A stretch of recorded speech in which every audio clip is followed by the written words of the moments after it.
Morning, Raptor Freak Alexi Otts live. It's Raptor Freak channel. Andrew, let's go. Yeah. Oh my gosh. Thank God. Oh my gosh, thank God we won that game last night. We won it the way we won it. So many good things about last night. About waking up, finally showing that defensive energy that kind of what we do normally. We had been missing it for a few games, and finally it came back last night. And now I know people are going to poo-poo the win last night because it's Brooklyn without their best players. I understand that, but still, there are good quality players on this team, and we had to do different things to still get the win, and we just needed it. Oh my gosh, we needed it solely for standings reasons, for health of the team and feeling good about itself kind of reasons, for Goran Dragic reasons. All these reasons mattered. And they really came out gangbusters, and they did some amazing things. One of the things I want to talk about right now is a shift in the team and production. And what's happening is right now, OG's out with a broken finger. Fred has a messed up knee, and Pascal is not his normal self again right now. But what's happening is we're seeing these guys like Scotty, Precious, and Malachi step up and play really, really good in their place. Like, this is the thing I'm talking about right now here is we're seeing superstars in the making. Not just Scotty, because obviously Scotty, a man who can play a game and get his career high last night with 16 rebounds and 5 steals and not have a single play called for him last night. They did not set up a single play for him. He just made all of his points off of rebounding and manufacturing shots. And to me, that's the kind of stuff a superstar does. And this is coming. There's going to be more and more of this kind of stuff from Scotty, and we're just getting the more and more revealed as to who he is as an NBA player. And this dude is bad as fuck. And I'm not even gonna lie, Precious is showing some new level stuff also now. Like the stuff off the dribble and going to the basket and finishing last night was amazing. These two dudes are taking the things that need to be done by our superstars that are hurt right now, and they're taking over for them. And I love it because we need those guys to step up at times and do it when Gary's not hitting his shot, when Pascal's not able to be as effective as normal. Scotty and Precious step up and take some of the weight and carry it. This is a great, great thing. They did it over the weekend. They seem like since the All-Star break, they're both revitalized and playing at super high levels that they didn't play at before the All-Star break. And I'm really, really here for it because this is basically like what happens is players go through cycles of development. And what's happening is we're hitting a lull with our main established franchise superstars, and our up and coming youngsters are hitting a good spot in their cycle of development of growth. And our other guys are ebbing and they're flowing right now. And it's really good timing. And the thing is, with a good team, this is what happens. Guys go through ebbs and flows. And when the guys are not having it sometimes, other guys got to step up. And I'm really loving seeing this because now we've seen periods of time where Pascal's been completely the man. Fred's taken over and been super badass. Gary has had stretch of runs of games that are just phenomenal. And now we're getting to see these other two guys, Precious and Scotty, to step up and have really good production in the last few games since the All-Star break. And that is something great because that baton can't always be carried by Pascal. That baton can't always be carried by Fred. That sometimes we need these other guys to step up. And then the other incredibly great, encouraging development last night was the 65 bench points last night. Our bench scored 65 points last. That is insane, y'all, because we've been barely scraping to get to 20 points a game on a lot of regular games this season. And 65 points was amazing. Honestly, Malachi Flynn we all need to apologize to him at this point. What he did last night was fantastic. All right, let me see what y'all are saying. I knew y'all would be here. I love it. Kareem Thomas, good morning. I try and do a live stream every single day on Raptors content, sometime between 8 a.m. Eastern time and 11 a.m. If you do not see me by 11, I will be here by 11. So look out for me. The closest it gets to 11, I will be here by 11. Kareem, welcome and thank you for being here. Scotty, Rookie of the Year, Barnes. I cannot disagree with this. And if this is what he's going to be doing for the stretch run of the season, putting in like garbage points, getting big baskets, being a leader, passing the ball around. Like, I love the synergy between Scotty and Yuta. Yuta is a cutter, and Scotty loves to pass to cutters. Those guys are just a natural pairing to have out on the court. That, like, if Scotty's going to stand there with the ball near the key, if Yuta just gets moving, he will find him and good things will happen. But yes, I cannot disagree with this, Kareem. We need to beat Cleveland in the next week. Like, we play them on Sunday, and we're going to go up against Evan Mobley. This is going to be a good rookie showdown between Scotty and Evan Mobley for this one, because things are changing. It's the stretch run. A lot of other rookies are going to get tired and falter and hit the rookie wall. Meanwhile, hopefully our guy number 4 will get going even stronger and have more consistent, huge output like last night. I mean, 10 for 10 in the first half was absolutely amazing. He was so awesome. I hated when he finally missed a shot, but what a superb game. That is a good game by a veteran pro, that what Scotty did last night. That is not the kind of game that rookies are supposed to have, where they almost shoot perfect from the field. They get 9 offensive rebounds by halftime, and they end up with like 5 steals. This dude is a superstar in the making. And I also really do believe Precious is too, because look at the way he's hitting threes, driving the basket, playing great defense, rebounding. Precious is a great all-around talent too. We have so much unmined gold on this team right now that our potential is just going to get stacked up, building and building and building. We're winning already. We can win games and compete with anybody, but the more and more our guys get their legs underneath them with experience and understanding how to be a pro night in, night out and play at a high level, we're going to be so nasty. We're going to be so nasty. Oh my gosh, let me keep going. Andrew's saying, we didn't let Pest Goran get in our heads. Haha. Listen, I love the whole aspect of Goran being out there and them playing them.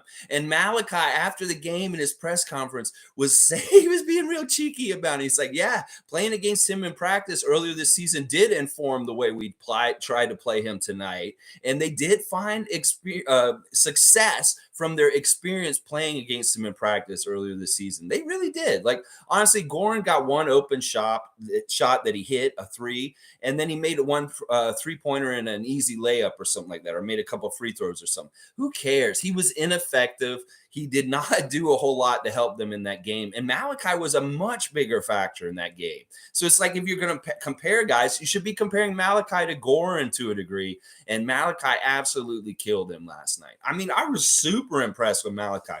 First of all, he's finally making his open threes a little bit better, and some of them look real nice. But the thing I really love about what he's doing is when he brings the ball up the court, he's seeing how the flow and the way guys are coming back in transition, and he's finding that little spot where he just turns on the gas and he accelerates to the basket and lays it in all of a sudden. When he does that move, that is such a good move for us to have, because Fred used to do shit like that, but he's getting older and, like, he has to think about his energy in different ways. But if Malachi's going to come out off the bench and be this guard that pushes it like that, where they keeps them on their heels, and then they have to always think about getting back to the basket and transition, stuff like that, that is a really good weapon to have.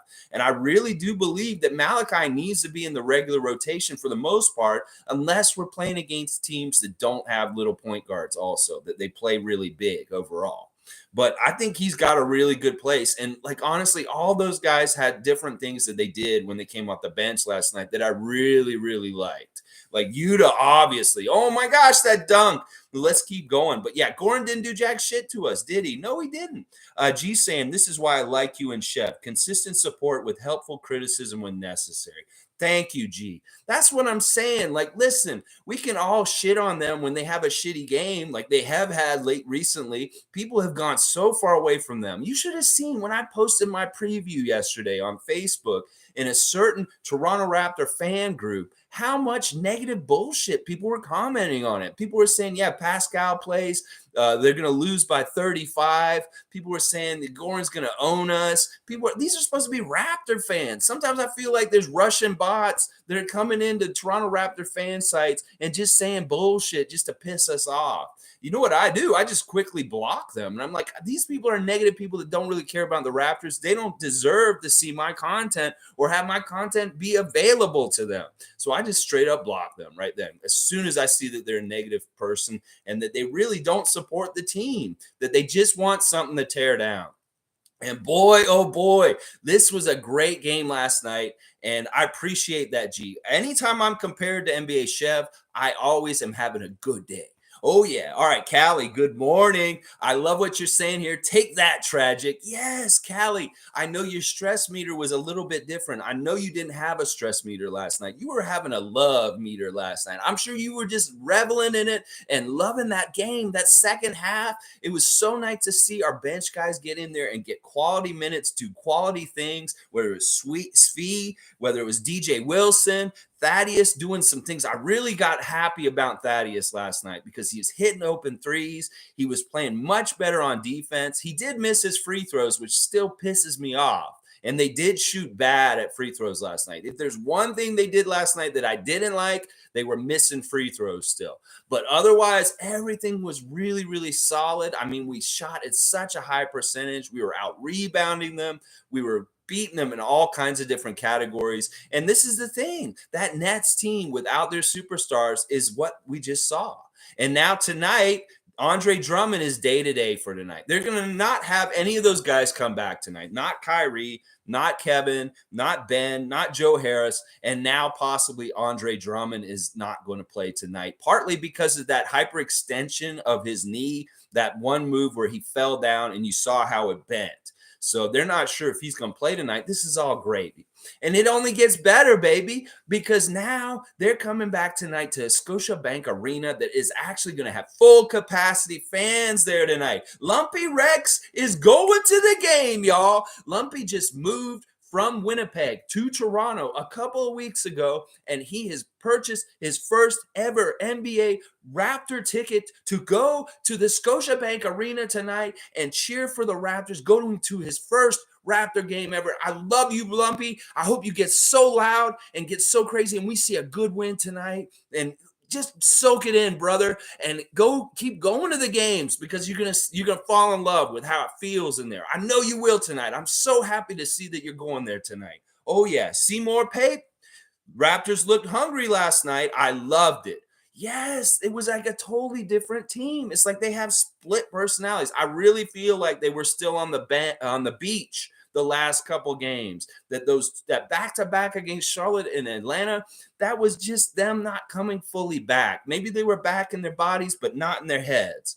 And now they're back in their heads because really it's the defense. It's when they have that intensity that like we're going to foul you a little bit, we're going to be up on you and uncomfortable on you. That is when they do well. And we did not see that in Charlotte or in Atlanta this past weekend. We made it too easy for them. We're laying the red carpet out for them to just do whatever the fuck they want on their offense, where we should be coming up to them and getting right in their face, maybe touching them a little bit, hitting their hand a little bit.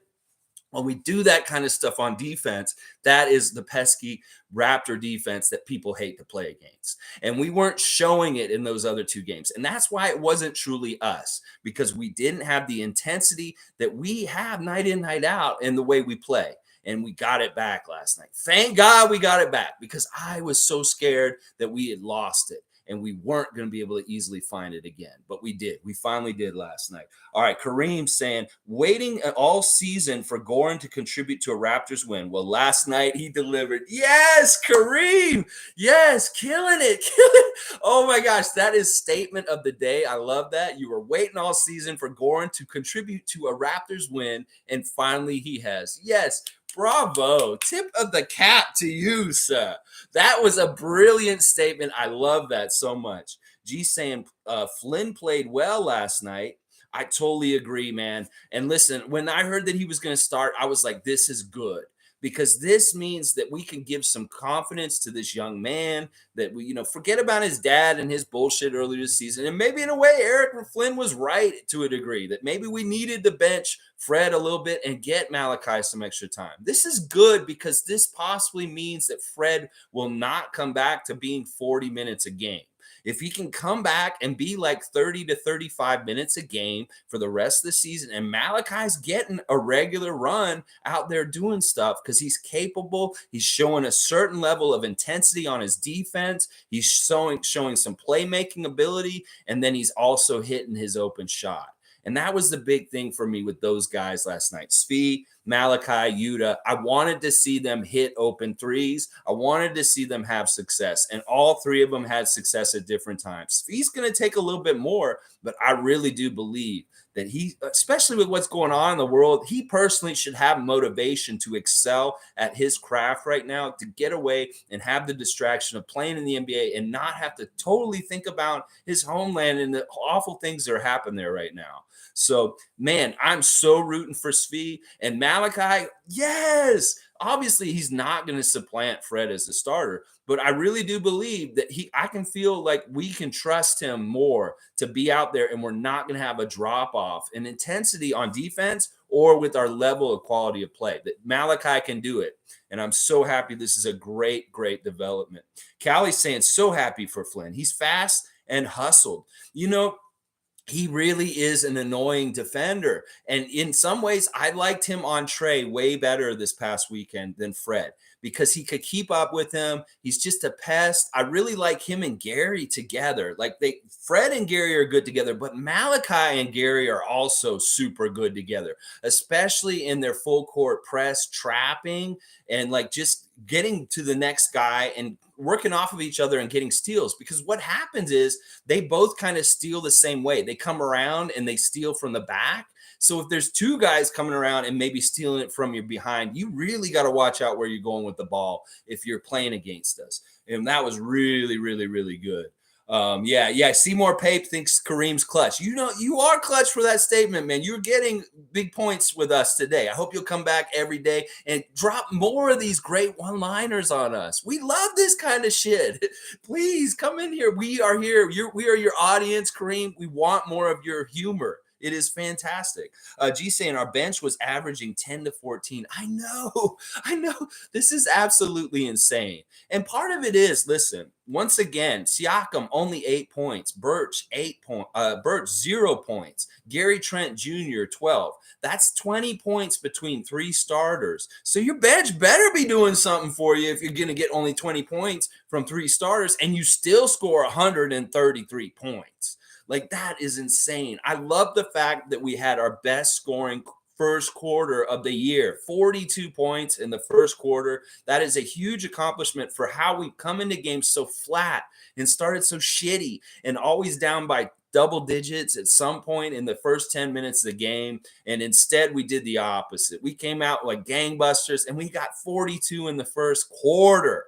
And boy, oh boy, we had 100 by the third quarter. End of the third quarter is really, really good. How much we were scoring. And it is also, it shows how much Brooklyn really doesn't play defense in some ways also.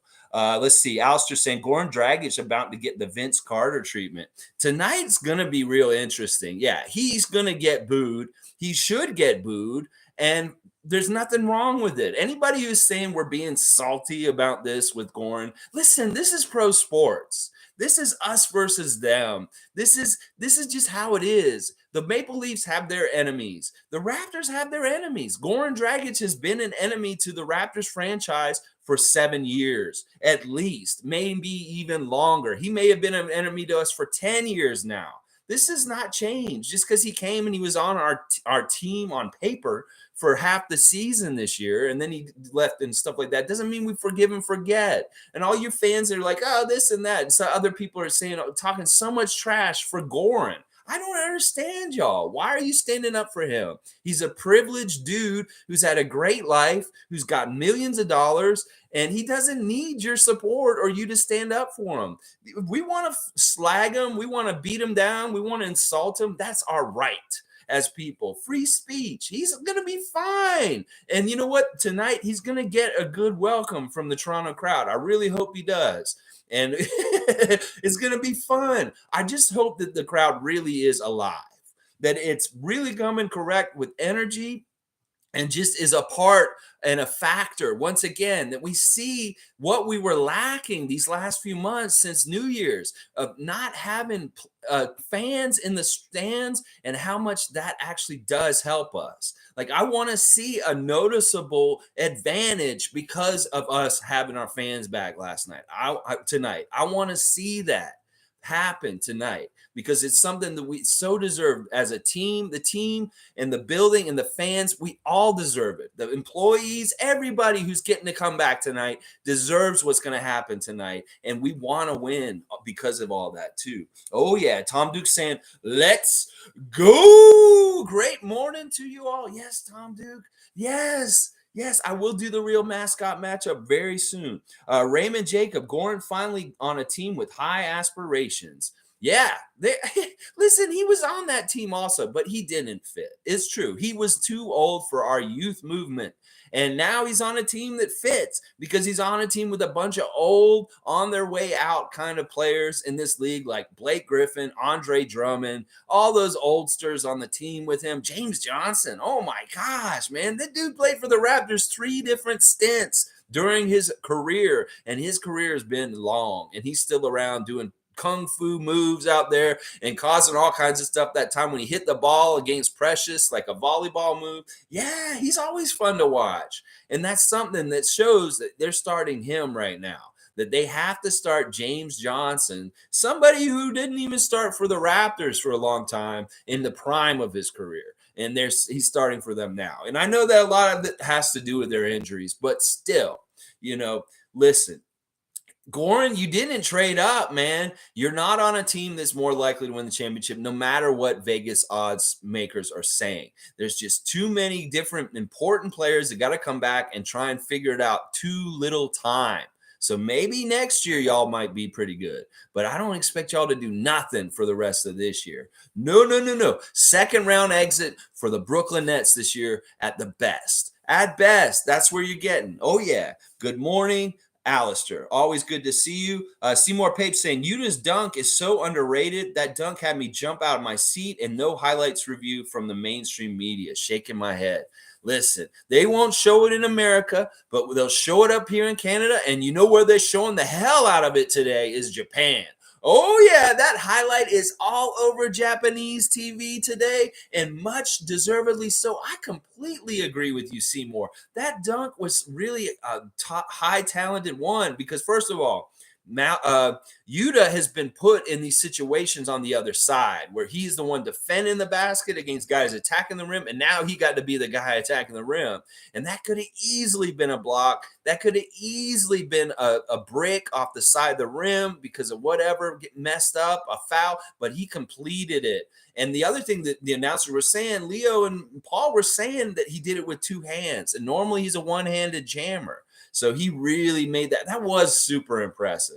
And Paul B, where are you? We're going to put that on the list. That Utah jam has to be on there just because of the degree of difficulty and the fact that he got it in there. It was so good. So good. I was so happy about it too. I had the same reaction too, because when he made it, I was like, yes, he made it. It was like just one of those feelings where you have where like the underdog does something badass, because that's who really Utah is, an underdog kind of guy. And anything he does, like that kind of stuff, is fantastic. And listen, he was hustling. He was all over getting rebounds, getting loose balls, as he usually does. I'm just so proud of this team. These guys that have been at the end of the bench and been maligned and put aside for so long, they're finally coming around and they're getting their chance now, and they're taking it and they're running with it. And I love it. I love it. Callie's saying, I noticed such a difference in Scotty's defense. Wow, impressive. Yeah, I think so too. I think, listen, there's still rookie mistakes happening here and there. Even Thad had some rookie mistakes once again last night. I hate seeing that, but he's still learning our defense and stuff like that. But Scotty, yes. The thing about Scotty that he figured out last night that was really interesting was that the Nets are lazy. And at some point, he realized that he could go get every single rebound that he wanted to because he was the aggressor and he was cleaning it up on the offensive boards. All those putbacks and stuff like that, that was glorious to see. And that's part of the reason why he was perfect from the field because they're easy when they're just putting it back. He did have a three. He did have a little bit of a mid-range shot here and there. But for most part, it was all offensive rebounds and putbacks. And that's fantastic. Like he really realized that Drummond is his mobility sucks. Blake Griffin ain't going to do jack shit. These guys aren't going to do nothing to stop him or box him out, that he can have a field day. And hopefully we'll see a repeat of it tonight. Like I'd love to see all our guys continue to crash the offensive boards like they did last night, because that was a huge factor in the game last night. Scotty had 9 offensive rebounds. Like I think he even had all of those in the first half. He didn't even really try and do what he was doing in the first half in the second half. In fact, they went away from him to a degree, and it became more of a Precious and Malachi kind of show in the second half. So, yeah, I was super impressed with his rebounding, but also, yeah, his defense was really sound too. And I think all around the team just woke up and they were getting at everybody. You didn't see any Nets getting open shots without hands in their face. You didn't see anybody them rotating the ball and getting out of our defensive clutches because we were coming at them every time, every which way. And they did a really good effort. There was a big difference, and it was evident. And oh my gosh, thank God, because if they'd continued to show the apathy on defense that they had in the last 2 games before this, there's going to be big trouble going out through the rest of the season. Oh yeah.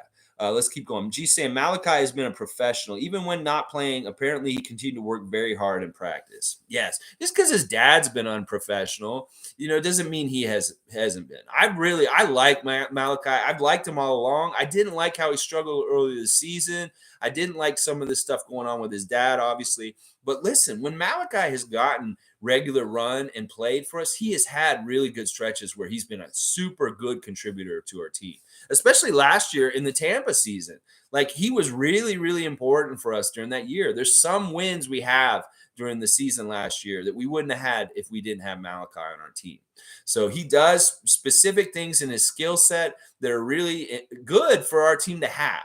That we need at least one guy on our team that can do some of the small guard stuff that he does, even if we're going completely positionless for the most part. It's still good to have him just in case there's Trae Young problems, just in case there's problems with just like transition defense with our small guards and getting back and helping to our transition defense. Because Malachi that's one of the underlying things that he did last night that was super impressive to me, is that he ensured that our transition defense was much better than it was in the last 2 games. That he got back himself. He stopped the ball when they would bring the ball up the court. He would immediately come to them and slow them down so that they couldn't get into fast transition.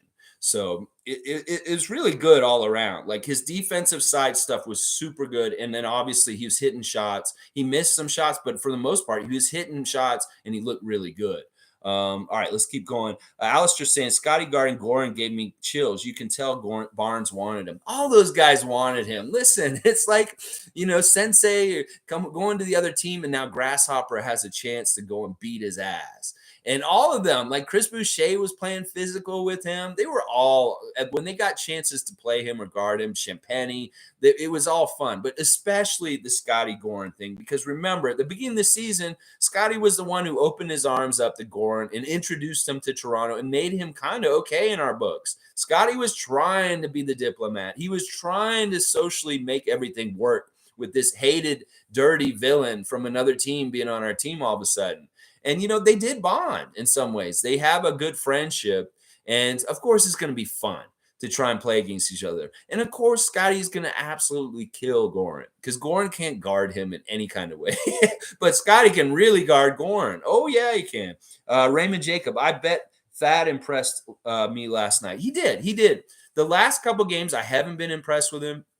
But last night, I really liked how he hit both. He hit 3 threes last night. All 3 3-point attempts he made. He had 11 points. He was plus 18. He had 3 rebounds. He had a steal and a block. No turnovers. 4 for 6 from the field.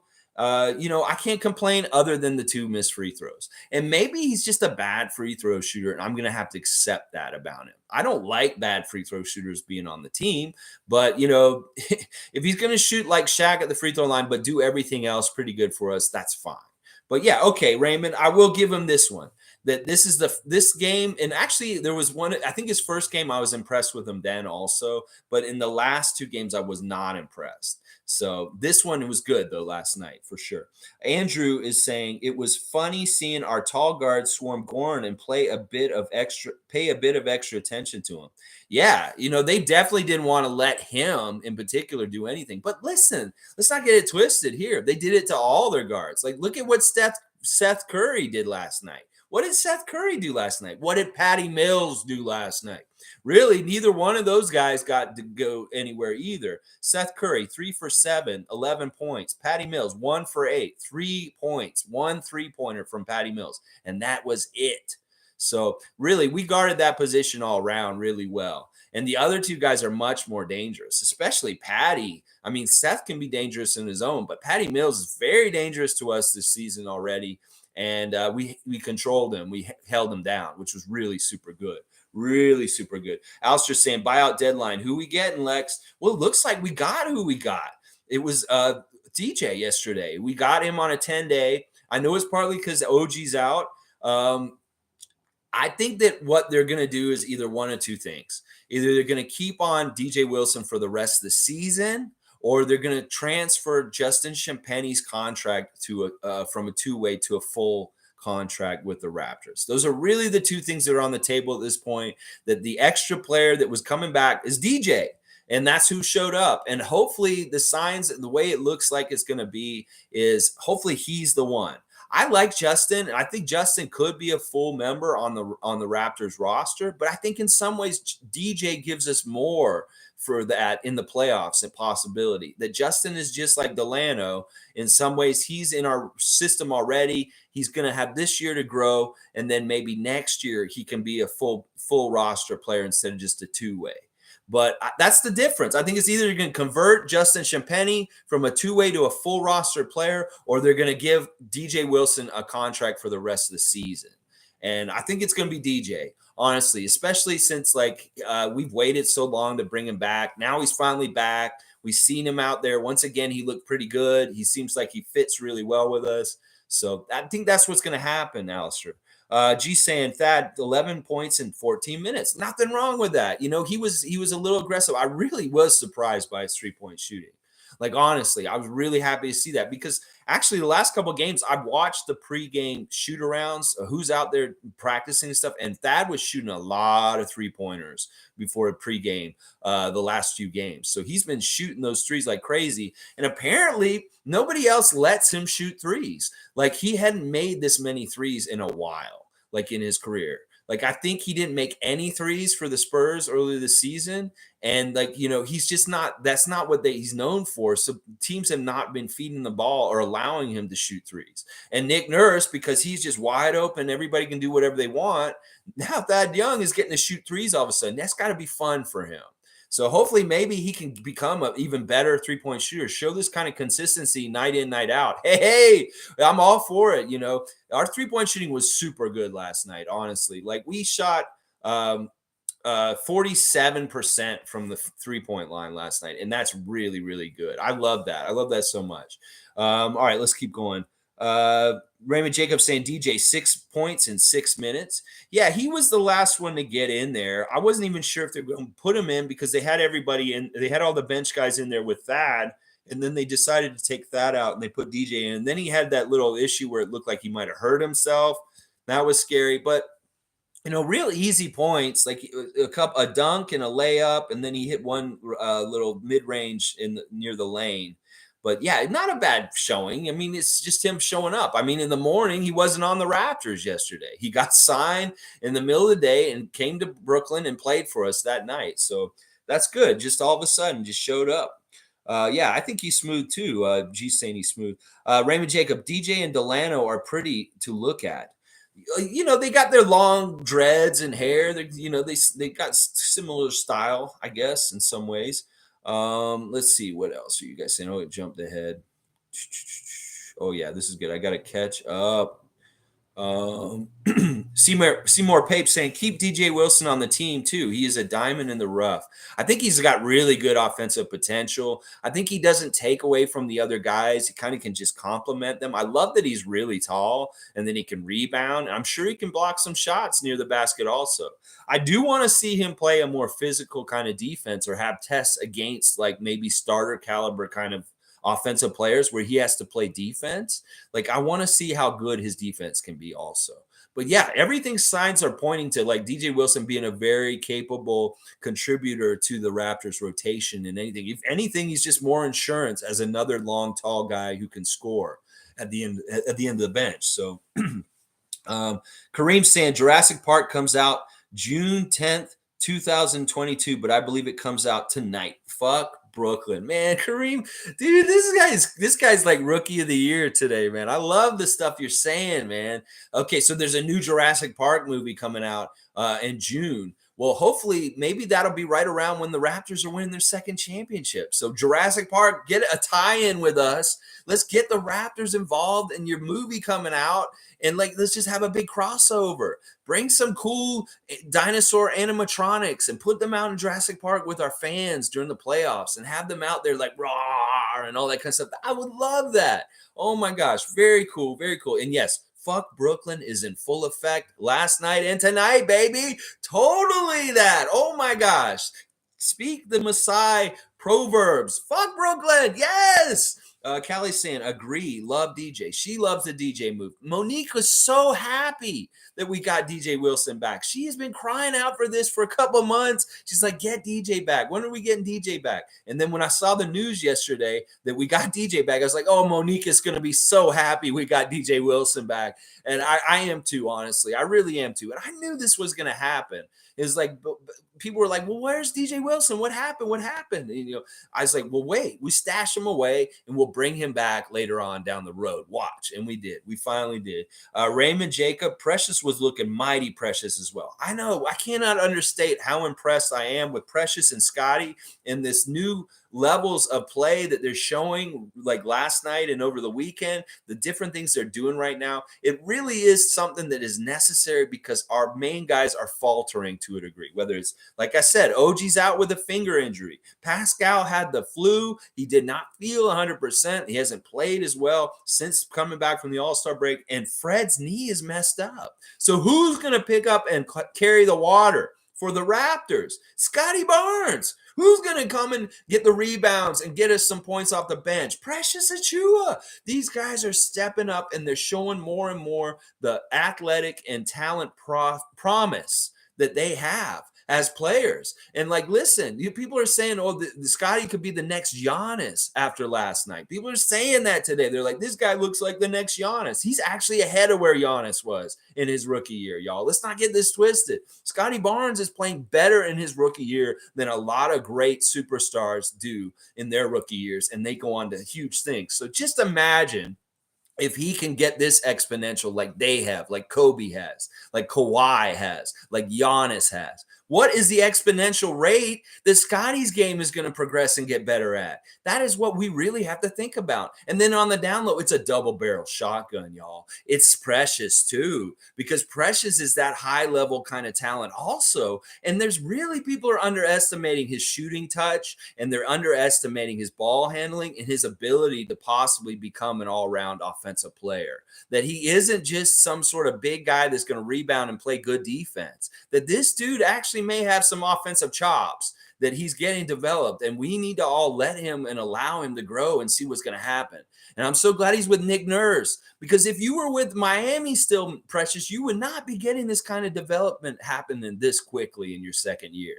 And I'm so here for it. And both these guys, I can't wait to see what they're going to continue to do for the rest of the season, and wait until we get to the playoffs. I want to see what they do then too, because these dudes are real superstars on top of our regular superstars already like our established championship guys, Pascal, OG, Fred, these guys, oh my gosh, the talent is really there. It really, really is there. Seymour Pape is saying Barnes has Giannis potential. I can see it already. And as a rookie, Scotty came in bigger than Giannis. This kid is going to be scary. Yeah, echoing what I've kind of been just saying right now. I think he's a better shooter than Giannis. I think that he can do a lot of the same things that Giannis can do, whether it's like dribbling the ball up the court and passing it, whether it's like the rebounding and the block shots kind of stuff. Like Scotty had a really nasty block shot last night. You saw that block shot on Aldridge. When Aldridge came around, or who was it? I don't even remember who it was, but Scotty had a nasty block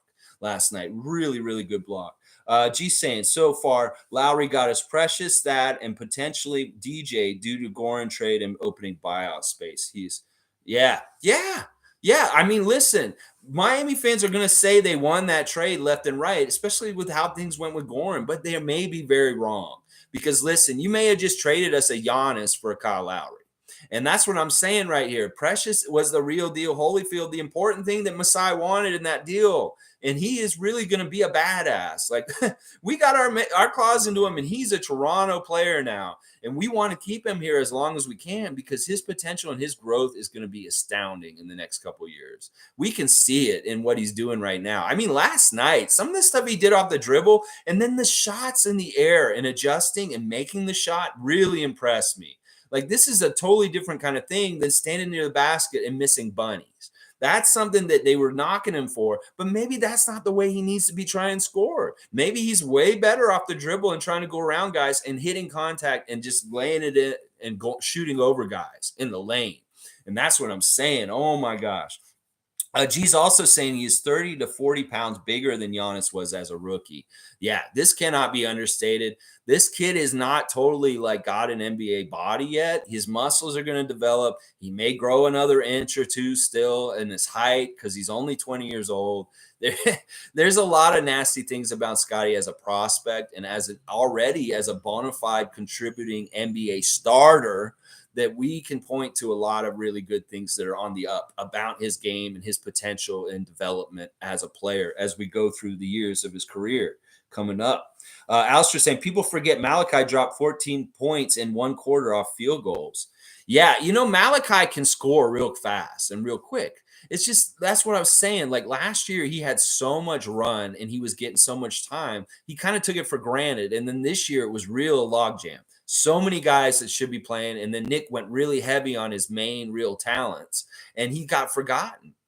And when he did get chances to get out there, he failed. He missed shots. He didn't play as hardcore and as killer instinct as I seen him play like he did last night.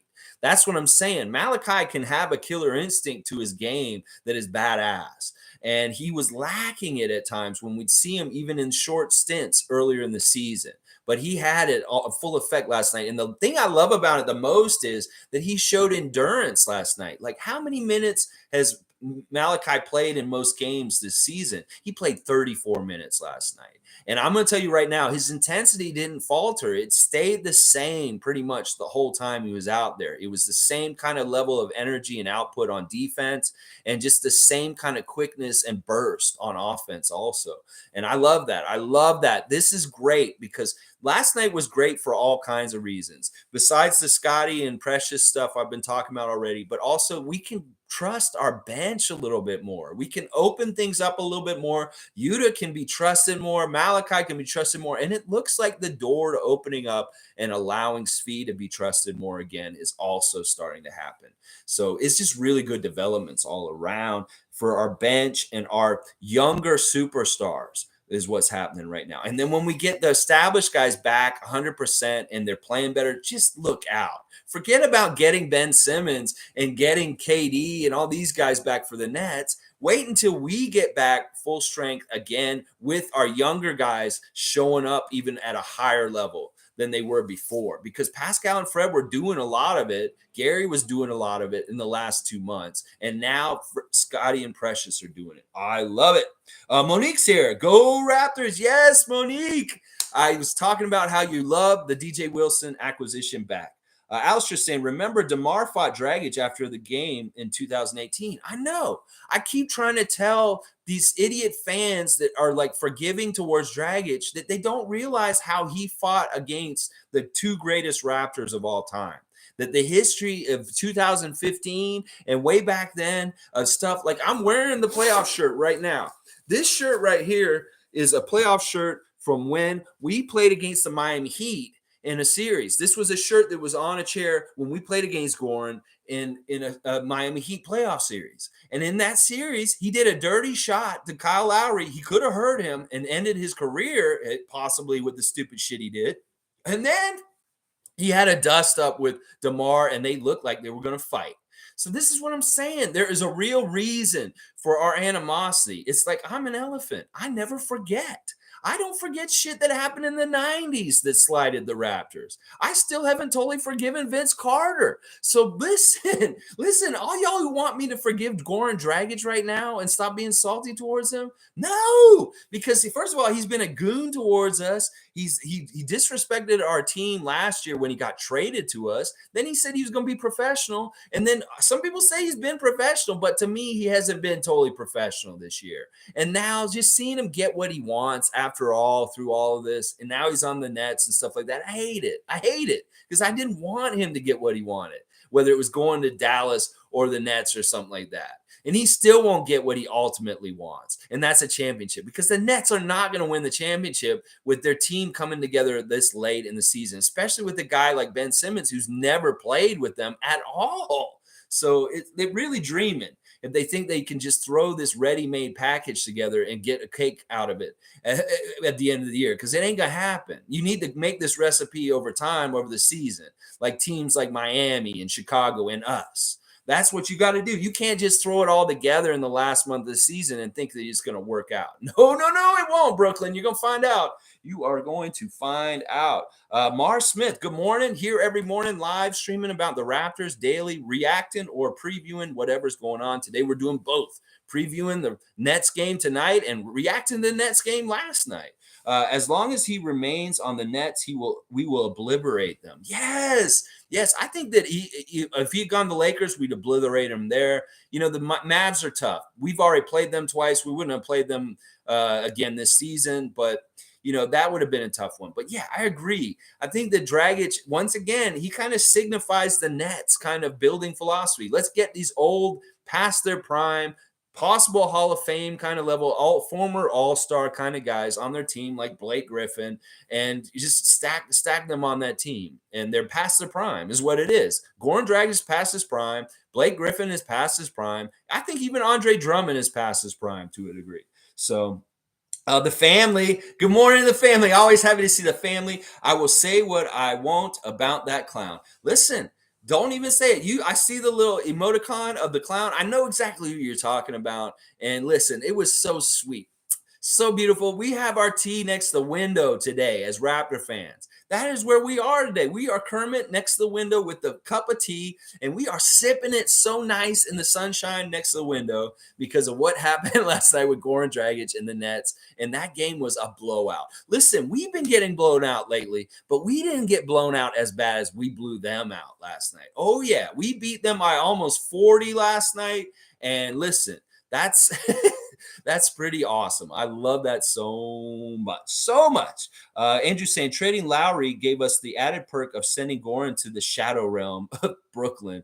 Yeah, I think so too. You know, another reason to hate Brooklyn, another whole level of hating Brooklyn and saying fuck Brooklyn is their connection to Russian oligarchs. Like seriously, the Nets were owned by some of these garbage people that are involved in this Ukraine thing right now. So listen, hate the Nets partly because of their Russian ownership. There you go. Fuck Brooklyn. Yeah. All right, let's see. Seymour Pape saying, I hate the Nets just as much as I hate the Celtics. I don't like any of our Atlantic Division rivals mostly. Like, I don't like Philly either. Philly's on that list with them. And the Knicks, they have been so harmless for so long. I almost feel more sorry for them than I hate them. But yeah, those two are number 1 and 2 on my list of teams that I hate in the NBA, the Celtics and the Nets. Oh, yeah. And beating them makes it so much sweeter and nicer. And when we get to see the Celtics one more time before the end of the season, I really want to beat Boston's ass so bad, especially since they're just above us in the standings, and it's going to be really important. That's the thing. We got some breathing room from the Nets now. We got to beat them down even further, get them down even lower, push them down in the standings. So hopefully they won't get a huge rise up when they do get their big names back. By the end of the season, we can get a good little cushion ahead of them before they start racking up a bunch of wins by the end of the season when they get their full cast together. And I don't think New York's going to be compliant in helping Kyrie Irving. For some reason, I think they hate the Nets. I think that they're Knicks fans, the government in New York City, and they're like, let's fuck with the Nets because of like Kyrie Irving is bullshit, and let's just tell them that he can't come in because apparently teams with unvaccinated players can come and play against Brooklyn, but he can't because he's an employee of the building. It's like a different designation. So they're hoping that it'll change and everything, but also in some ways there's no guarantees. So this whole thing with Kyrie Irving has been absolutely hilarious. It's been a huge reason why they've been failing this year, and I love it. I'm so here for it. Fuck Brooklyn. Yes, fuck Brooklyn. All right, let's see what else you guys are saying. Kareem Thomas is here. Okay, I want to see if he gets a trifecta here. I hope we do a video tribute for Goran tonight. I'm petty like that. Oh my gosh, this guy's on fire. You know, if this was NBA Jam, you would have got the fireball on that one. Like, shh, he's on fire. This is badass. I love this. I almost want the in-game ops at the Scotia Bank Arena tonight to make some bullshit little tribute to Goran Dragic like you're talking about. Let's do this. Fucking right, do this. And make it some silly-ass stupid shit. Like maybe it just shows the clip of them walking out of the Scotia Bank Arena when Scotty's with them on TikTok or Instagram. It's just film that little part and then film him on the bench. And then that's it. It's over in like 10, 15 seconds. It's like a real quick tribute to Goran, past Raptor. And then it's like 2 clips and it's over. And none of it was on the court. That would be brilliant and beautiful. In-game ops, I hope you're watching me before the game and get this together by tonight. Let's see this masterful piece that Kareem is proposing because I think it is beautiful. It is sweet. It is so fantastically trolling. And I love it. Do it. Do it. Mar, yes. You know, Kareem, you're a rising star. You are a rising star on the Raptor Freak channel. Please come back and grace us with your comedy stylings every day, please, because I'll be your straight man off this and I will tell you jokes. And oh my gosh, they're so good. Andrew saying Scotty was the first rookie since Shaq to get 25, 15, and 5 steals. I saw that list, and there's only like 4 or 5 guys on that list, and it's people like John Drew from like way the fuck back. And yeah, that is super impressive. Like honestly, like I really wanted him to be perfect from the field last night because I know that there are some rookie records where if you can get perfect from the field to a certain extent. And it really sucked how Scotty missed his first shot. It was a really awkward play near the basket where he got some contact. And they were like Leo and Paul were kind of like, well, did he miss one? And he's like, and Paul's like, yeah, they counted it on the stat sheet, that one there. So he's finally missed one in the beginning of the third quarter after halftime. So yeah, I was really rooting for that to happen. And unfortunately it didn't. Yeah, you guys, Kareem's got everybody crying. I love this. Alster's saying we don't need American approval. That's right. Don't play Yuta's dunk. You don't get to see Yuta's awesome dunk. You know, you're a crusty old stupid asses for it. You know, we're gonna champion him and herald it and show it the hell out of it. And we know that clip's getting played like crazy in Japan today. Takeshi and all them are so happy from oh my gosh, such a good dunk. He like, listen, Japan is celebrating tonight. Or, you know, for real. G saying Drummond and Blake look very slow. They are very slow, and they can't jump either. Like, it's hilarious how Leo and Paul, first of all, I have to give Paul and Leo kudos. Thank you, Paul. Thank you, Leo, for doing a great job last night. You guys, I could listen to y'all. Maybe it's just when they're getting routed, I can't listen to negativity, and I'm coming down too hard on Paul Jones personally. Paul Jones, I like you. Don't get it twisted. I really respect your expertise and your knowledge and the way you call the game. It's just I prefer Matt Devlin just because he sounds like he's on a pot edible and he's absolutely batshit crazy the way he's calling the game lately. But Paul Jones, you guys did a great job last night. I really enjoyed listening to you guys last night. And I love some of your old timey like sayings and stuff like that. Like they've got a bakery because they're making so many turnovers. Like Paul Jones, you are cool for that. So I want to give you some kudos because I know I've been a little harsh on you. And like you're not connected to why they're getting routed. So why should I think that? That's so stupid. But yeah, Drummond and Blake do look really slow, old, and like they can't jump. And that was one of the things Leo was saying that like Blake can't get up and go like he used to. And Scotty can really take advantage of those guys like that because they can't jump. It's really cool. All right, let's see. Seymour Pape saying, so true. The game will do all the talking. Yeah, we're just going to continue. Like, listen, the one thing that matters is that as long as we keep stacking wins and we keep going up in the standings, when we get placed in the playoffs and we get into our matchup, that's when they'll start taking notice. When we start beating the fuck out of people in the first round of the playoffs.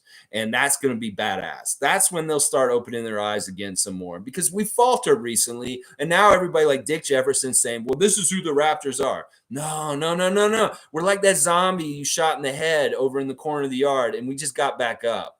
So that's what it is. We're going to keep coming back. We don't give up. We're just like that in our games. We don't give up throughout the game. We continue to play at a high level other than recent games, and we're going to do that again with our season. So don't lose faith, Raptor fans. We're still in it to win it. Let's see. Monique saying, I joke around. It's the DJ effect.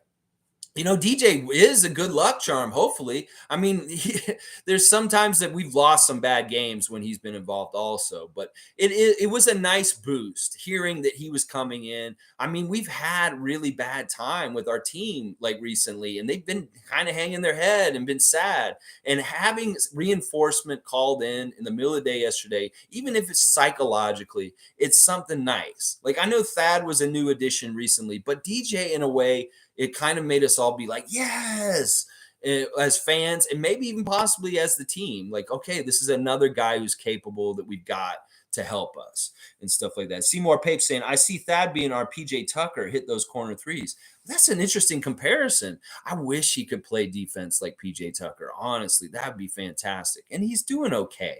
I got to give him more rope to be all right. It's just when I see him miss free throws and kind of miss defensive assignments, I get hard on him. But listen, I think he's going to be fine. I think he's a great culture fit. Part of it is also that he's a leader. And, there's already established leaders on the team with Fred and Pascal and different people. And he doesn't want to step on toes, but he wants to also add to it also. So he has to really figure out how his pick and choose his spots where he's going to jump into leadership roles and when he's going to hang back and respect the guys who are already on the team, been leaders. And that's a fine balance. And in some ways, there may be initial awkwardness with that getting used to the leadership dynamic on the Toronto Raptors basketball team. And I think he's going to do fine because he seems like such a good dude. And it seems like he's getting along really well with people. And he's looking like he's fit. He looked way better on the defense last night, clicking with everybody and rotating than he has so far. And that was the thing that was really pissing me off was that he was partly the weak link in the rotations and like the energy and stuff like that. And we can't have him be that. He has to be one of the best ones. So let's see. Monique saying, hey, Lex, too bad you're not at the game tonight. I got last minute tickets. Monique said the game too tonight. That is awesome. Yeah, I can't, Monique. I had to buy a new computer this weekend, and I am cash strapped now. I'm not spending any more money for a while now, and unfortunately, that probably means I won't be going to any more games this season until the Lowry game. And that's just because I had to do this. But honestly, I'm really happy with the camera quality and the audio quality, and the lag issues are all gone. So it's been an upgrade for the channel. It's an upgrade for all of us to enjoy the channel better. And I'm glad I did it. But it does also mean that, I couldn't just like put some money down on a ticket tonight at the last minute if I wanted to. But there are tickets available. Anybody who's in Toronto and wants to go to the game tonight, I highly encourage it because this is a game you can get a ticket to because a lot of people think the Raptors are shitty right now. They're not going to come to support them in some ways, the fair weather fans. And also, it's the kind of game where we really need to come back with strong, full energy kind of effect. Monique, Lumpy Rex, when you guys are at the game tonight, you really bring it. Bring that good energy, that positive feel to the building, and let's make a difference like we haven't been able to the last couple months. Like, really make a difference tonight. But I'm so glad you're going, Monique. Go say hi to Sadie and Thuzy and everybody else that I love that works at the Air Canada Center, Scotia Bank Arena. Alistair, our next 8-game win streak up next. Fire. I mean, really, think about it this way. We won last night. We should win tonight. Honestly, we better win tonight because that just means execution and beating a team that's lesser than us, because this team is lesser than us without their superstars.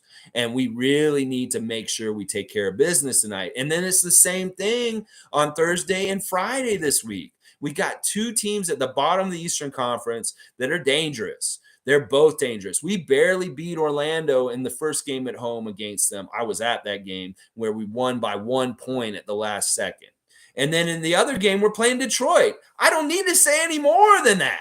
We're playing Detroit, and that is we know about that is. But the one thing is, they beat our ass so much this season already. We are due to beat Detroit's ass ourselves. So we win these 4 games this week, and then we go to Cleveland on Sunday. That's 5 games in a row, hopefully, where we can be on a 5-game win streak by Monday morning next week. That's what I like to hear. And Alistair, I think you're right. It's a very good probability and chance. It's just we got to take these games one by one, and we also can't play down to these shittier teams we're going to play later this week. We cannot have any kind of letdown or let them have anything. We got to remember how we got beat by Detroit the last time. And we need to remember that Orlando has a lot of good young talent that can upstart and surprise teams. So we can't take them lightly either. But still, first, Brooklyn tonight. 1 at a time. We take care of 1 at a time. All right, G saying, also Thad is tough and a bit of an enforcer type. I can see him defending our youth. I like that. Yeah, I could see that a little bit. He's definitely a physical guy, and he can I like his experience. I like the fact that he passes really well. Like, he seems to find guys pretty good. That's one thing he'll get better and better with, is knowing our other guys and where they like to get the ball and stuff. And he seems like a really good passer. And also like that he does cuts like Yuta does, that he can sometimes be found cutting to the basket, and Scotty will set him up, or Pascal will set him up on his way to the basket, stuff like that. Summer Low, good to see Summer. I haven't seen you in a bit. Always happy to see you, Summer. Seems like Fred VanVleet's injury might be more serious than it looks. Could this be something lingering for multiple seasons? Well, I hope not multiple seasons. I would hate to say multiple months. I hate to say multiple weeks. I think it's just something that, I don't know what it is exactly. Like, it's a contusion in his knee. So that usually means it's like a bruise, and it just means that it's just like really painful. I don't think there's any structural damage with like anything in the knee. It's just that it hurts. It's kind of like when OG got that really bad hip pointer earlier this season, where he didn't have anything broken. He didn't have anything. He just had a really deep bruise in his hip bone, and that kept him out for a while. I think it's a similar thing. And the thing about Fred is he's crazy. He's going to play even if he has just one leg, like the Black Knight on Monty Python, the Holy Grail. He's going to be like, I'll keep playing. It's just a flesh wound. He doesn't give a shit. They probably forced him to not play last night in some ways. They probably highly encouraged him not to. And it's the kind of thing where it could be a multiple season problem if he plays through it and hurts it worse. But right now, there's nothing broken. There's nothing actually hurt with it. It's just a really deep contusion, which is like, it's a bruise. It's a really deeply bruised knee. And it could be that he hit knee to knee against another player, or another player came and like kneed him in the side of his knee or something like that. But it's the kind of thing where maybe he doesn't need to play on it. We said this the other day, G specifically, that maybe we need to have him sit a few games like last night and maybe tonight, and really get some good healing on it.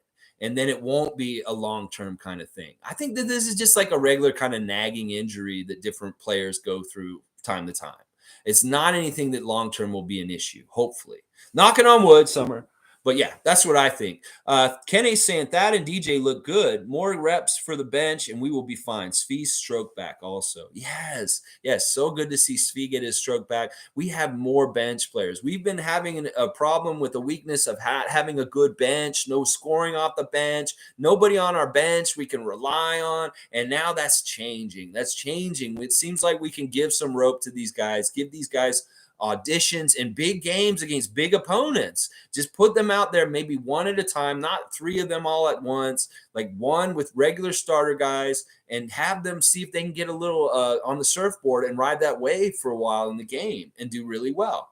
So, because that's kind of what's happened with Malachi the last couple of weeks, is they gave him little chances here and there, and he did great with little opportunities, and then he got the big opportunity last night to start. And that could happen for these other guys, not necessarily the starting part, but they get these little windows of opportunity, they get more trust, and then all of a sudden they're getting 15 to 20 minutes a game. So that kind of stuff could happen, and hopefully that will happen to lessen the burden on the main guys with their minutes. So Kenrick saying our rookies and second-year players put up points. Hope they show consistently. Yeah. The young guys are really doing I cannot talk enough about Scotty and Precious right now and the strides and the growth that we're seeing just in the last week since the All-Star break ended. These guys came back with the confidence from being rising stars, and I love it. I love it. Precious is ready to take his game to another level and show the NBA that he's more than what they thought he was. And Scotty is about to show everybody that he is a legitimate top rookie of the year candidate. And that is what it is. What your last word in there is, Kenrick, consistently. They need to show it night in, night out, even if it's in varying degrees of success. But most of all, success. And really, it is in the moment, making winning plays in each situation, whether it's getting the rebound, getting the block, getting the steal, making the close basket, whatever it is, making winning plays. As long as these guys continue to make winning plays, they're going to be great because they're naturally talented and gifted, and they have second nature decision making that's really good. That's not in everybody. Like Scotty has second nature things about him that most players would kill for. And that's natural instincts, and he has it. Raymond Jacobs saying, put Boucher, Delano, and DJ on the Zion diet. They will be beasts. Oh, my gosh. They were talking about how the Lakers just lost the Pelicans without Zion, like how that's a big deal. Like, oh, they lost them without their big superstar. Well, the only thing that's big about him being a superstar is himself and his waistline. He's not their big superstar. That Pelicans team is moving on from Zion Williamson. I'm going to tell you that right now. With guys like Brandon Ingram and Valanciunas and the different things they're doing on that team, and now they got CJ McCollum, I don't think Zion is that important. And honestly, when he comes back, he may do more harm than good to help them, as far as like taking away shots from other guys with his efficiency and usage amount and stuff like that. So yeah, I think it's hilarious that you're talking about him in that way. I had to bring up that Zion point because I just thought about it. But yeah, those guys could all use some weight on them, but it's really in the weight room. And I think Chris Boucher is not going to get any more until he gets to his 40s. You see when Chris is in his 40s, let's see what he looks like then. Because it's kind of like Allen Iverson. Look at what Allen Iverson looked at like at the All-Star weekend for the 75. He looks real weird in middle age with him filling out finally and not being so skinny. Because that's kind of what's going to happen with Chris. Hopefully Delano can get a little more muscle on him, but there's no guarantees on this. These guys may be like me. We're just all bean poles, and we just can't gain weight. We just don't until our metabolism runs down in the middle of our middle age. And then finally we start putting on weight. Oh my gosh. Let's see. Dunlap Blankenship. Yum today. Yes, I like yum too. G saying DJ posted Raps content immediately on his IG. Yes. See, he's a real one. He wanted to be here the whole time. That's got to be hard. Being on the fringes of the NBA, waiting for your call, waiting for your chance, and then the sweet relief of finally getting back. But listen, nothing's guaranteed still. He's only on a 10-day. He's still got to keep going in the right direction, show some good things. Thank God he didn't get hurt last night. But yeah, I feel real good about him. Like it may be that Bobby's thinking about this. He's like, well, if DJ does really well, I'll sign him on for the rest of the year. But if he doesn't, then we're converting Justin from a two-way player to a full roster member. So that's really what I'm seeing. So that's basically what he's got to beat, is kind of try and beat that the ability of being on the team, maybe that decision. Alistair saying Giannis had 26-16, Scotty had 28 and 16. You're talking about in their rookie year at some point. Listen, I don't think that Scotty is anything like Giannis in some ways. Like, people keep comparing Giannis to everybody at this point, but Scotty to me has all kinds of other players. We've talked about the Magic comparison. We talked about the Kawhi Leonard comparison. I even think there's a lot of Tim Duncan in Scotty Barnes's game in different ways. In some ways, I still really feel like Giannis can't shoot. Like, he doesn't shoot very well from the outside. He shoots better than he did when he first came in, but he's still not a natural shooter. And that's the edge that I think Scotty has. Scotty is a natural shooter. He's a good shooter.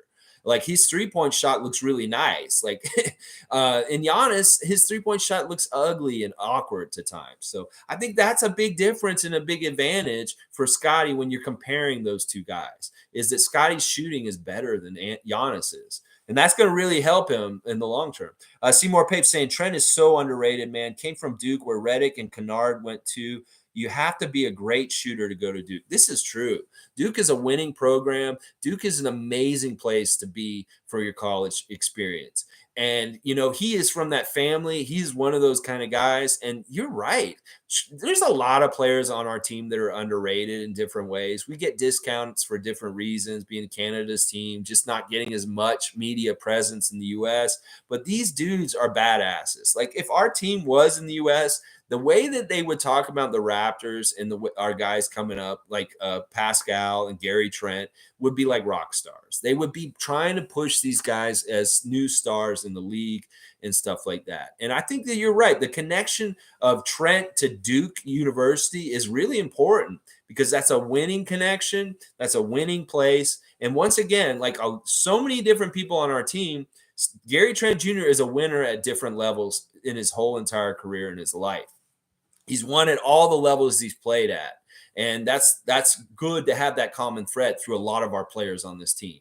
And yeah, the Duke connection is great. It's great. Plus, also, there's a lot of Duke alumni that will give him favor just because of it, that are involved in the NBA in different places. Sana to Smile. Good morning. New names are always fun to see. I love it. Precious has the same ceiling as Scotty. It sounds crazy, but they aren't that much different. Yes. Speak the gospel, Sana. That is so true. Like, I really want people to believe this and understand this, that like Precious in some ways last year, he should have maybe possibly been a high lottery pick for his potential, and that he is raw, and people may have been scared off from him for different reasons, but they maybe shouldn't have. And that once again, Masai Ujiri and Bobby Webster are geniuses. They're bringing in these kind of guys to our team, and we're going to have these badasses, because this is the thing. We get all of our gains from getting guys with potential and deriving their gains from their growth and their showing of new levels of play. Like Gary Trent Jr. is a perfect example of this. And these guys, if you think about where they are right now, where they could be in the next 2 years is going to be very shocking for the NBA. And I believe you're right that like both of them have a very similar kind of level of potential that they could both possibly get to. And I love it. I love it. Great first comment, Sana. And I hope you keep coming and keep commenting. It's here every day, and I read every comment. I don't care if it's crazy. If it's crazy, I'll read it, and then we'll talk about it. But everybody's come from a great place today. G saying Alex Antetokounmpo in an interview said he was in the best place in the league for development in 905. I believe that too. You watched that half-hour interview with Alex Antetokounmpo.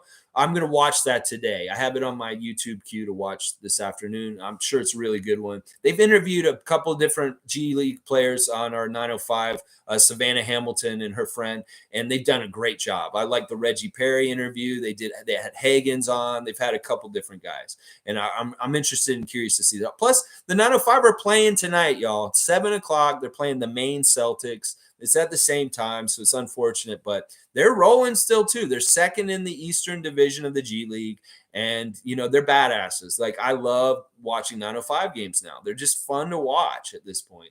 Let's see. Raymond Jacobs saying, do you think the packed house tonight's going to be distracting? That could be. There is a little bit of that to a degree. The thing I don't want is because we've had losing recently and our team has looked really bad. I want all the Raptor fans to be caught up and be updated to currently what's happening with the team, which was last night. And I don't want them coming into the arena tonight wishy-washy and feeling like a little scared or sheepish about our chances to win. They need to come in full effect confidence, because sometimes our crowd comes in with an unconfident feel about how our team's going to be. And it's part of a symptom of being fair weather sports city, Toronto. We only cheer our teams when they're doing well. And when they're not doing well, people are half-hearted about it. They may be a little bit like not as committed to it because they don't want to look like an idiot cheering for a losing team. So I don't want any of that tonight.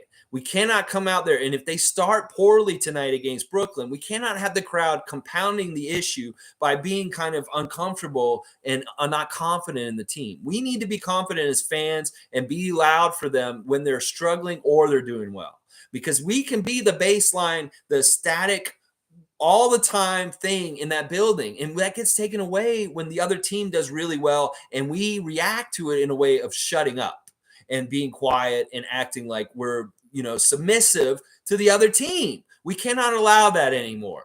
As Raptor fans, when we come to the arena, we haven't had fans in there for so long. We cannot be submissive to the possibility of losing in the game.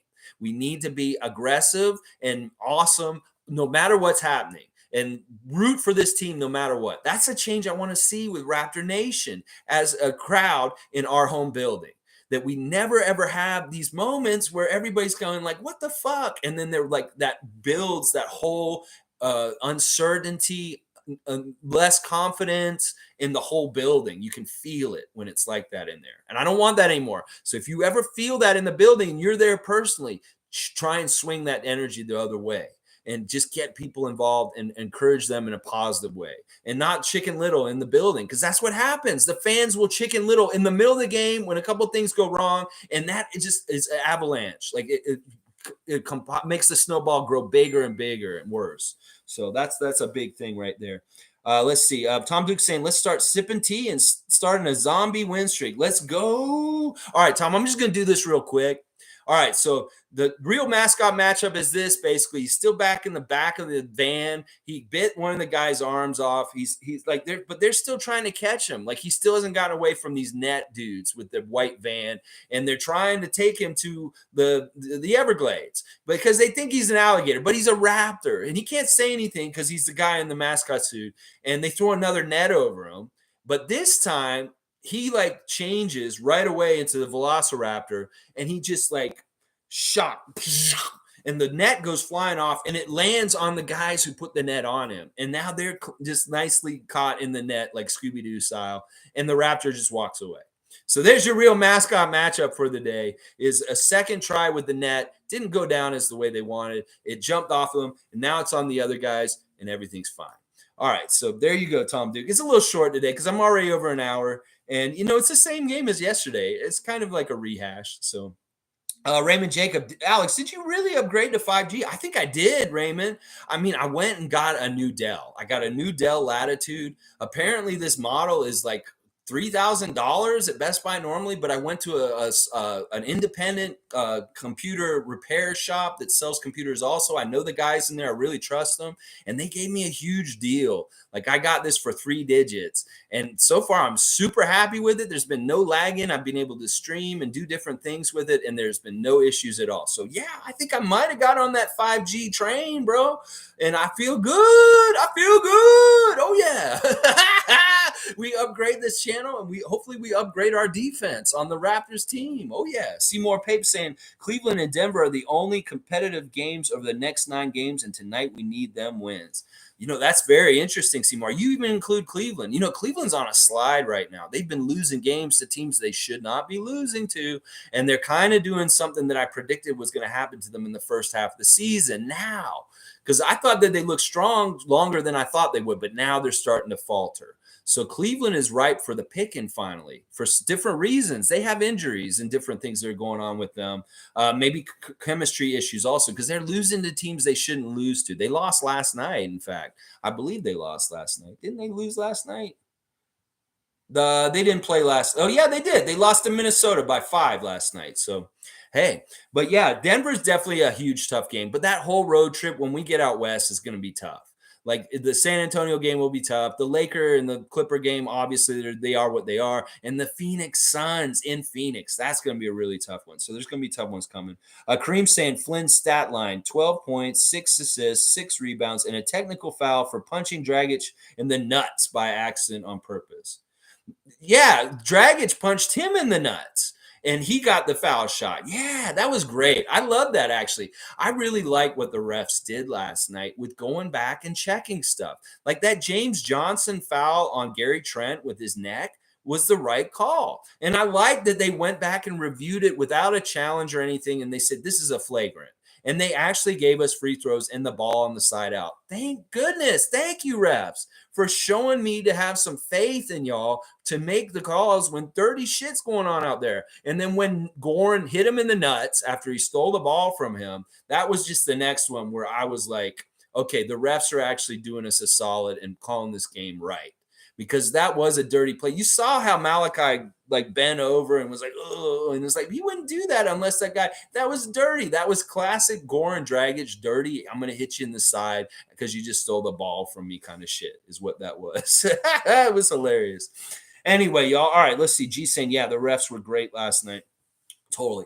All right. So tonight, keys to victory. We just really need to repeat the intensity and the energy output that we were doing on defense in different ways. Our offense will find a way regardless, whether it's new guys stepping up and making something happen like Scotty and Precious when Pascal and Fred aren't able to do it, or whether it's our bench showing up more and more, taking more minutes and using them and at a high level and doing good output for us when they are out there, or whether it's just our new building back with the fans in there and stuff like that. We need this just to be a nice homecoming. This should be the game that we should have had against Washington, the first game of the season. Let's get this kind of feeling in the building of like welcoming back the team and the fans back in the building that we should have had to begin the season, because we got punched in the face against the Wizards in the first game and they beat our ass. And we cannot allow that to happen when the first game back with the fans. The fans need to come correct and be loud. I know y'all are going to do a great job. Monique, Lumpy Rex, everybody's going to the game tonight. Hey, it's Darren. Let's go, Darren. I missed you, man. I missed you. Look at what Malachi did last night. Look at what Malachi did, Darren. Yes. All right.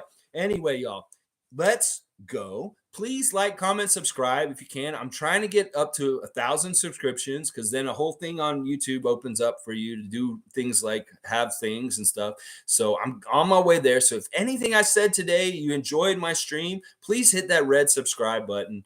And, hey, Lumpy Rex, have fun at the game tonight. I know you're going to come to the game and you're going to have an amazing time. Your first Raptor game. What a great game for your first game to be against the hated Nets and Goran Dragic in the first game back with everybody in the building. I hope you guys come correct and bring it right.